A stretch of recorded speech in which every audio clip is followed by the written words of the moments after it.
Jesus vai ao átrio lá, onde ninguém ia, onde estava aquela multidão de gente doente. Ele vai direto para aquele homem, ele não vai lá para curar em massa, ele vai para aquele homem, vai direitinho, cura aquele homem sem que o homem tenha fé e sem que o homem peça, e faz isso no sábado, com um único objetivo, além de mostrar misericórdia para aquele homem, é provocar uma discussão, onde no final ele vai dizer: eu sou Deus. Por isso que eu faço no dia de sábado, porque Deus não está sujeito às leis que Ele passou para os homens.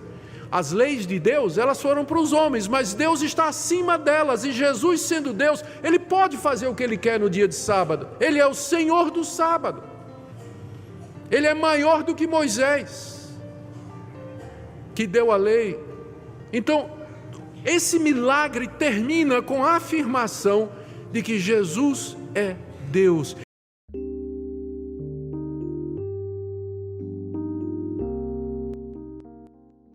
E Jesus faz uma pergunta para aquele homem: você quer ficar bom?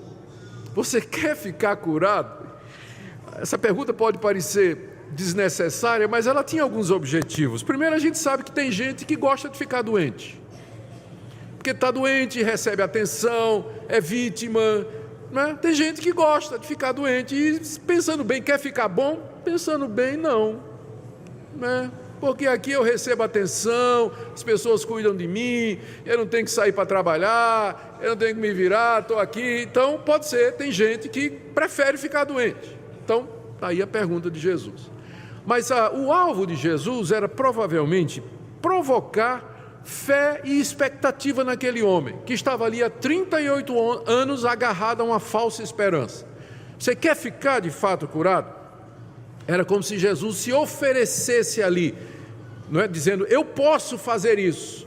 Mas a resposta do homem, veja só.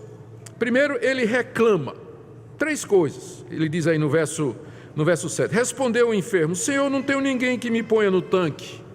Ou seja, a primeira coisa, ele reclama que está abandonado. Não tenho ninguém. Minha família já me largou aqui, minha família desistiu de mim. 38 anos, mestre, não é? Quem é que aguenta cuidar de outro? 38 anos, me largaram aqui, estou sozinho, não tenho ninguém. Então ele começa reclamando do abandono. Depois ele revela a sua esperança: eu não tenho ninguém que me jogue no tanque quando a água é agitada. Essa era a confiança dele, era uma falsa confiança. Ele esperava, tinha a vida toda esperando em alguma coisa que não era a verdade, não era o real poder de Deus.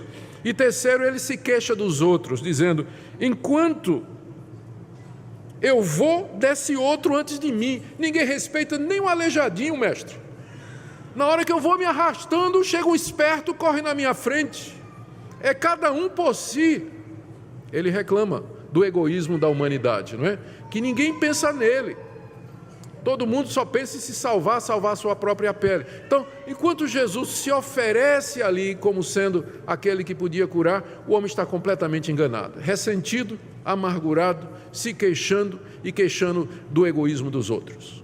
Essa foi a resposta dele. Mas aqui, esse homem, ele representa de fato a humanidade, espiritualmente. Pelos seus próprios pecados, lançado naquela situação, vive a lamentar as misérias e o egoísmo do outro, passa a existência à beira de um tanque de falsas esperanças, e ao mesmo tempo, diante dele estava aquele que poderia curá-lo.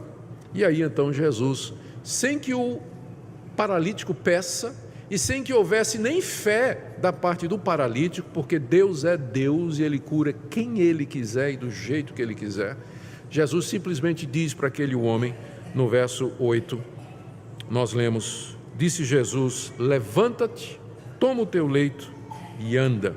E junto com aquela palavra de Jesus, foi o poder de Deus, entrou no corpo daquele homem, endireitou aquele homem, com a palavra de Jesus. Diz o texto aí, que o homem se viu curado, imediatamente. Não é assim como alguns milagres que a gente ouve falar, que o suposto milagreiro decreta a bênção ou decreta a cura e a pessoa vai mancando para casa e vai ficando boazinha, vai melhorando, nunca fica totalmente bom. Não. Quando é Deus é assim, né? Levanta-te. Imediatamente o homem se viu curado. Imediatamente. Jesus disse 3 coisas: levanta-te, você não vai ficar mais um paralítico imóvel aí. Toma o teu leito, você não vai precisar mais de alguém que lhe ajude a carregá-lo. E anda, você não vai mais se arrastar, mas você vai andar. E junto com a palavra de Jesus veio o poder necessário para efetuar aquilo que havia sido comandado. Só Deus tem esse poder. E imediatamente o homem se viu curado, ele sentiu no seu corpo que ele estava curado. Ele se levanta, enrola o cobertor, põe nas costas e sai andando, embora não tenha dito nenhum muito obrigado. E não seria a primeira vez, Jesus não será a primeira vez, mas adiante Jesus vai curar 10 leprosos, e quantos voltam para agradecer? 1. Esse homem simplesmente começa a andar, vai embora, com cobertor e com leito nas costas. E o texto nos diz, no final do verso 9, que aquele dia era sábado. E com isso, João agora introduz a continuidade do evento, o impacto daquele sinal que Jesus fez, esse milagre extraordinário de Cristo na presença de toda aquela multidão, trouxe algumas consequências que João vai narrar sob a forma de 3 encontros. O primeiro é o encontro do ex-paralítico com os religiosos judeus. Diz aí o verso 10, que os judeus encontraram o homem andando, né? Porque o homem pegou o leito, enrolou, botou nas costas e saiu andando. E os religiosos, os fariseus, os escribas, disseram: ei, vem cá, o que você está fazendo? Você não sabe que é proibido carregar alguma coisa no dia de sábado? Você não sabe que está errado, é contra a lei? E a lei estava de fato ao lado daqueles líderes religiosos, porque a lei de Moisés mandava que não se fizesse nenhum trabalho no dia de sábado. E no livro de Deuteronômio é dito também que se evitasse qualquer obra no dia de sábado. No livro de Neemias, nós lemos que Neemias repreendeu judeus que estavam carregando fardos no dia de sábado. E o profeta Jeremias também diz: vocês não deviam carregar coisa nenhuma no sábado. Então os judeus estavam certos. Pela lei de Moisés, aquele homem estava quebrando um mandamento. Ele não podia carregar nada no sábado. Era isso que a lei dizia. E os fariseus nem se perguntaram: mas peraí, esse não é aquele homem que tinha sido... Esse não é aquele de 38 anos que está ali? Porque do jeito que o texto é narrado aqui, João nos dá a entender que esse homem era conhecido. Ele estava lá há 38 anos, todo mundo conhece. Quando venho, eu estou há pouco tempo aqui em Goiânia, mas toda vez que eu venho para a igreja no domingo de manhã, tem um farol aqui onde todo domingo de manhã tem uma pessoa, um pedinte, que ele manca de uma perna. Já meu conhecido, né? Todo domingo de manhã a gente já vai preparado para ele, que parou o carro, ele chega. Então eu conheço o homem. Se um dia eu encontrar, eu vou dizer: olha, eu só estou aqui há 1 ano e meio, vai fazer 2 anos que eu estou aqui. Então eu já conheço esse senhor que tem uma deficiência física. Imagine o cidadão que está 38 anos no mesmo lugar, se ele não era conhecido. E os fariseus, vendo aquele homem andar, qual devia ter sido a pergunta? O que aconteceu com você? Quem é que te curou? Mas o legalismo religioso, aqueles homens estavam tão entranhados com a lei, que eles não queriam saber do milagre. Ele quer saber como é que você tem a coragem de levar o seu leito. Quem é que curou você? Quem é que cometeu esse pecado de curar você num dia de sábado? Você vê até que ponto chega a cegueira do homem, né? Como a religiosidade cega as pessoas e impedem as pessoas de ver a verdade, ainda que essa verdade se manifeste tão claramente diante delas como aconteceu ali. E a resposta do homem no verso 11 diz: olha, a culpa não é minha, foi aquele homem que me curou, né? Ele passa a responsabilidade para Jesus. E aí, em vez dos fariseus perguntarem: e quem foi que te curou? No sentido de dizer quem é a pessoa que foi capaz de fazer esse milagre, qual é a pergunta deles no verso 12? Quem é o homem que te mandou tomar o teu leito e andar no dia de sábado? Quem foi o transgressor? Quem foi o transgressor? Verso 13, mas o que fora curado não sabia quem era, porque Jesus havia se retirado. Era a prática de Jesus evitar as multidões, e aquele sinal na certa, né? Agora, quando o pessoal viu o que aconteceu, eu não tenho dúvida que quem era coxo, paralítico, cego, queria tocar em Jesus, que veio para cima de Jesus, e Jesus, porque ele tinha ido ali para aquele homem, ele não foi lá curar a multidão, ele tinha ido ali para aquela pessoa, e ele saiu. E o homem então não sabia quem era. Diz o verbo, esse então é o primeiro encontro do paralítico com os fariseus. O segundo encontro é o encontro de Jesus com o ex-paralítico. Veja o que diz o verso 14. Mais tarde, Jesus o encontra no templo e lhe diz: olha que já estás curado, não peques mais, para que não te suceda coisa pior. E não foi casual esse encontro, porque diz aqui que Jesus o encontrou. Se encontrou é porque procurou. Jesus foi atrás dele, porque não bastava curar. Talvez aquele homem pensasse que recebeu tudo de melhor na vida. Jesus foi para ele e disse: mas tem mais uma coisa, a cura não é suficiente, tem mais uma coisa que você precisa saber. Note que ele estava no templo. Enquanto ele era paralítico, ele não podia entrar no templo. A lei de Moisés proibia que gente com deficiência entrasse no templo. Mas agora ele está curado. E ele está no templo. A gente não sabe se ele foi agradecer, a gente não sabe se ele foi se exibir, a gente não sabe, enfim, quais as motivações do homem. Mas ele agora já está no templo. E Jesus o encontra e Jesus o adverte. Primeiro, você já foi curado. Olha que já estás curado. Em outras palavras, Deus teve compaixão de você. Deus lhe deu um novo começo. Aí vem a segunda advertência. Por isso, não continue a pecar. Não volte a cometer aqueles pecados que você cometeu e que trouxeram você a essa situação. Não peque mais. Jesus não é uma advertência geral do tipo assim: deixe de ser um pecador. Mas a referência é particular e específica àquele tipo de atitude ou padrão pecaminoso que lá atrás, há 38 anos, havia trazido o juízo de Deus sobre aquele homem. Você já está curado, Deus teve compaixão de você. Não peque mais como você fez antes. Ou seja, aproveita a oportunidade. Deus foi misericordioso e lhe deu uma chance. Terceira advertência de Jesus: para que não te aconteça coisa pior, porque existe coisa pior do que ficar 38 anos doente, aleijado em cima de um cobertor, à beira de um tanque, abandonado por todos. Existe coisa pior do que isso. E o que é que poderia ser pior do que isso? A condenação eterna, o sofrimento no lago de fogo e enxofre, o juízo de Deus eternamente. Isso é pior. Jesus chama aquele homem ao arrependimento e à crença nele. Arrependa-se dos seus pecados, Deus teve misericórdia de você, creia em mim, você tem a prova de que eu sou aquele que pode te perdoar porque eu te curei. Jesus adverte aquele homem: senão coisa pior vai te acontecer. Às vezes a gente pensa que, o que é que pode acontecer? A gente teme o pior. As pessoas passam a vida toda com medo de ficar doente, de ficar velho, morrer abandonado, largado em algum lugar, morrer indigente, morrer com dores. Esse é o que as pessoas temem, mas tem coisa pior do que isso. Eu digo a vocês nessa manhã: existe coisa pior do que isso.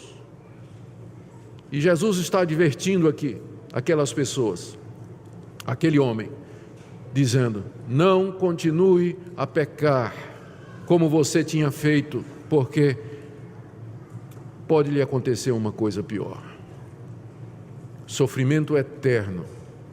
Pior do que sofrer 38 anos é sofrer eternamente após a morte. Mas o que é que diz o texto no verso 15? O homem simplesmente retirou-se e foi dizer aos judeus: já descobri quem me curou, foi Jesus. A gente não sabe se ele foi entregar a Jesus, a gente não sabe se ele pensou que estava prestando um serviço, mas o fato é que esse homem não reagiu à palavra de Cristo. Ele simplesmente, parece que a advertência entrou no ouvido e saiu no outro. Ele estava mais preocupado em agradar os judeus do que a Jesus. E finalmente o texto termina com um encontro de Jesus agora com os judeus. Diz aí a partir do verso 16, que os judeus agora perseguiam Jesus, porque fazia estas coisas no sábado. Perseguiam a Jesus porque Jesus tinha curado um homem que sofria 38 anos num dia de sábado. Esse era o motivo da perseguição. O verso 17, então, relata a resposta que Jesus deu, e aqui nós chegamos ao clímax do texto. Por que é que aquele milagre foi feito? Olha o que Jesus disse quando os judeus começaram a condená-lo. Deve ter acontecido um diálogo, um encontro de Jesus com os fariseus, e os fariseus perguntaram a Jesus, às autoridades: com que autoridade você curou aquele homem no sábado e depois ainda mandou ele carregar alguma coisa no sábado, quebrando a lei de Moisés? Resposta de Jesus no verso 17: meu Pai trabalha até agora e eu trabalho também. O Pai ali é Deus, e quando Jesus diz meu Pai, ele não estava se referindo àquela relação que Deus tem com os demais seres humanos, mas a relação especial dele como Deus Filho com Deus Pai, meu Pai que está nos céus. Ele trabalha até hoje, Deus continua agindo mesmo no dia de sábado, e se meu Pai trabalha, eu trabalho também. E se Deus não pode ser colocado no banco dos réus e condenado porque ele trabalha no sábado, vocês também não podem me condenar, porque eu sou filho de Deus, eu sou o Filho de Deus. E os judeus entenderam perfeitamente o que é que Jesus está dizendo. Veja o verso 18: por isso, pois os judeus ainda mais procuravam matá-lo, porque não somente Jesus quebrava o sábado, mas também que dizia que Deus era seu próprio Pai, fazendo-se igual a Deus. Quando Jesus disse meu Pai trabalha até agora, ele quis dizer que ele era igual a Deus. Meu Pai trabalha e eu trabalho também. Os judeus entenderam perfeitamente o que é que Jesus estava dizendo. Tanto é que agora a perseguição não era porque Jesus quebrava o sábado, mas por causa daquilo que os judeus consideravam uma blasfêmia, Jesus dizer, um homem dizer que era Deus. Mas esse é o ponto aqui que nós chegamos. Eu quero terminar fazendo a pergunta: o que é que essa passagem nos ensina sobre os milagres bíblicos? E eu tenho aqui alguns pontos. O primeiro é que às vezes a iniciativa é de Deus. Deus não precisa da fé humana e da iniciativa humana para Ele curar. Ele cura quem Ele quiser, quando quer, pelos propósitos que Ele tem. Às vezes nós não estamos pedindo, às vezes não estamos nem pensando nisso, e de repente a graça de Deus nos alcança, um benefício nos alcança. Porque se Deus fosse nos abençoar, dependendo da nossa fé e da nossa iniciativa, nós estaríamos todos perdidos. Então, misericordiosamente, amorosamente, sabiamente, na sua providência, Deus nos abençoa muito mais do que nós merecemos e pedimos. Exatamente como o caso desse homem. Exatamente como o caso desse homem. Segunda coisa: nem todas as pessoas que recebem alguma graça de Deus acabam crendo em Deus e se convertendo, como é o caso desse homem aqui. Ele foi curado soberanamente por Jesus, mas não demonstrou nenhuma gratidão, nenhum arrependimento, foi dizer o nome de Jesus lá para os seus perseguidores.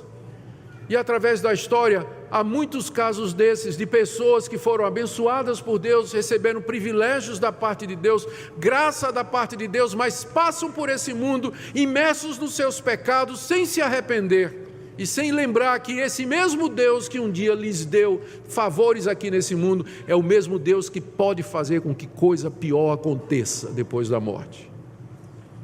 Temos que considerar a bondade e a severidade de Deus. Deus é amor, mas Ele é justiça também. Deus é misericordioso, mas Ele é reto e verdadeiro. Ele é reto e verdadeiro. Mais um ponto aqui. Os milagres eram manifestações da graça e da misericórdia de Deus para com os homens. Deus, no seu amor e na sua misericórdia, tem compaixão deles. Mas o último ponto aqui, a última lição que eu quero tirar aqui dos milagres, e desse em particular, é que eles apontavam para Jesus como Messias, Salvador e Deus. Gente, presta atenção nesse sinal em particular.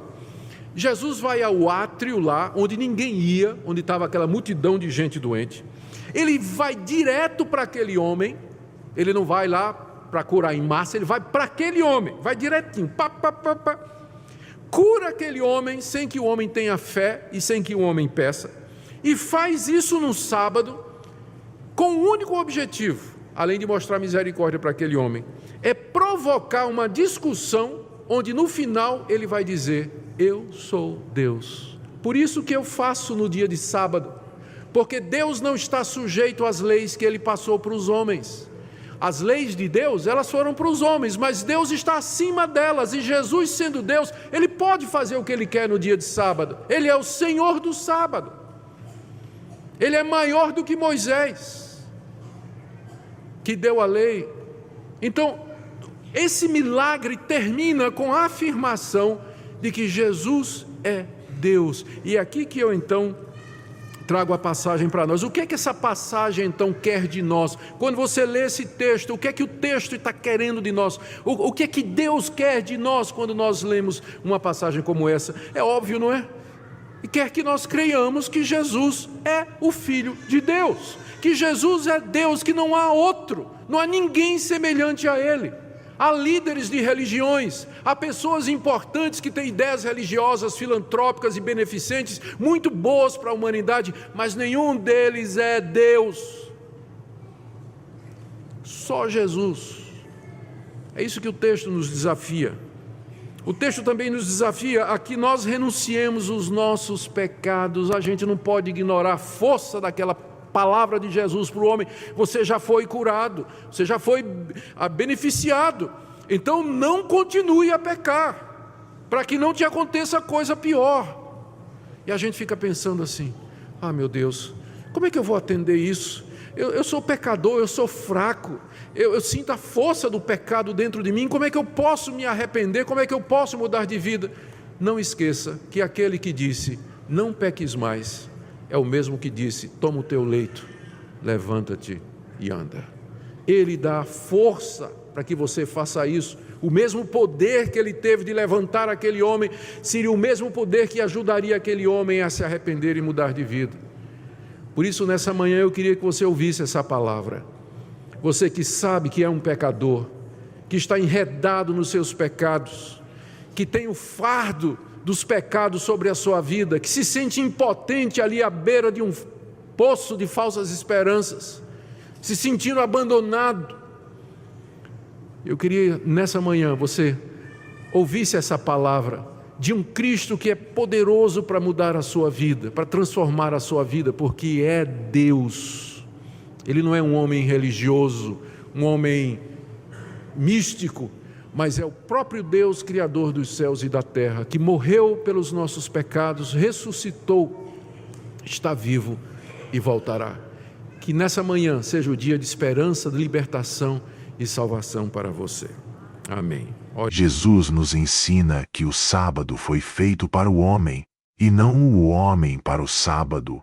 Marcos 2:27. Portanto, a obra de cura que Jesus realiza é uma manifestação do amor e da compaixão de Deus, que se preocupa com o bem-estar das suas criaturas.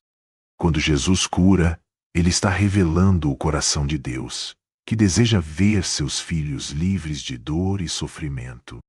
No entanto, ao realizar essas curas, Jesus também confrontava as regras rigorosas dos fariseus e dos líderes religiosos, que haviam carregado o dia de descanso com tradições humanas que o tornaram uma carga pesada.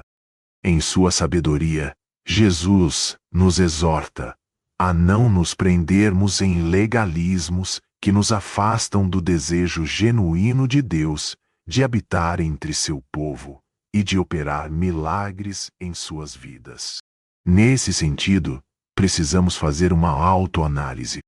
Estamos permitindo que regras e tradições obstruam a ação de Deus em nosso meio?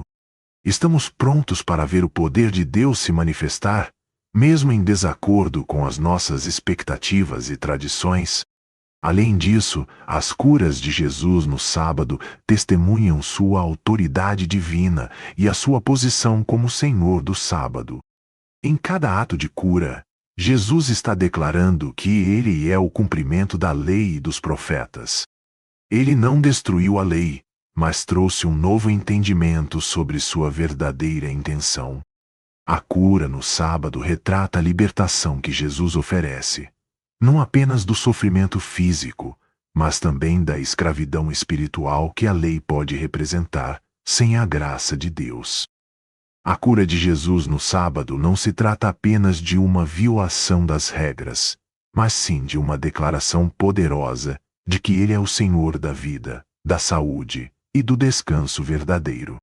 Precisamos ser desafiados a olhar para os nossos próprios sábados, entendendo que todo dia é dia do Senhor e que devemos estar abertos a acolher suas intervenções em nossas vidas, independentemente das convenções que possamos ter. Por fim, ao celebrarmos a liberdade que temos em Cristo, não podemos deixar de lado a responsabilidade que vem com essa liberdade. Ao testemunharmos as curas e as obras de Deus em nossas vidas, somos chamados a refletir esse mesmo amor e compaixão a outros. Cada momento se torna uma oportunidade para demonstrar a bondade de Deus, seja num sábado ou em qualquer dia da semana.